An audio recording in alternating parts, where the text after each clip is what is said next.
आपण पाहत आहात सत्यदर्शन। लोकसभा निवडणुकी संदर्भात मनोज जरांगे पाटील यांचा मोठा निर्णय। लोकसभा निवडणुकीत मराठा समाज आरक्षणावरून आक्रमक होणार असल्याचे पाहायला मिळत आहे।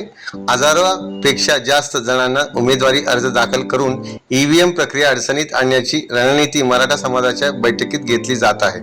परंतु आता मनोज जरांगे पाटील यांनी वेगळी भूमिका जाहीर केली आहे।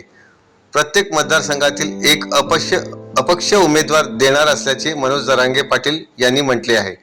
तर प्रत्येक गावागावात मराठा समाज बैठका घेणार आणि अहवाल तयार करणार आहे। यानंतर 30 मार्च पर्यंत मराठा समाज तयार केलेले अहवाल मनोज जरांगे पाटील यांच्याकडे देणार असल्याची माहिती मिळते। तर उमेदवार निश्चितीची घोषणा मनोज जरांगे पाटील करणार असल्याचे त्यांनी म्हटले। रविवारी अंतरवाली सराटी या गावी झालेल्या मराठा समाजाच्या बैठकीत मनोज जरांगे पाटील यांनी भूमिका मांडली।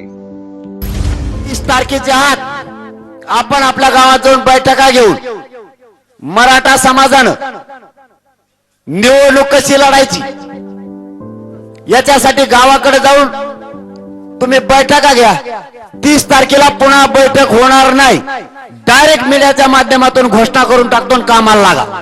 आणि गावागावातून 6 दिवसाच्या आत म्हणजे 30 तारखेच्या आत दादा आपण आपल्या गावात आणि गावातल्या एकाच माणसानं फक्त अहवाल अंतरवालीला घेऊन या। पण तुमच्या सभा झाल्याच पाहिजेत। एकाच माणसानं घेऊन या।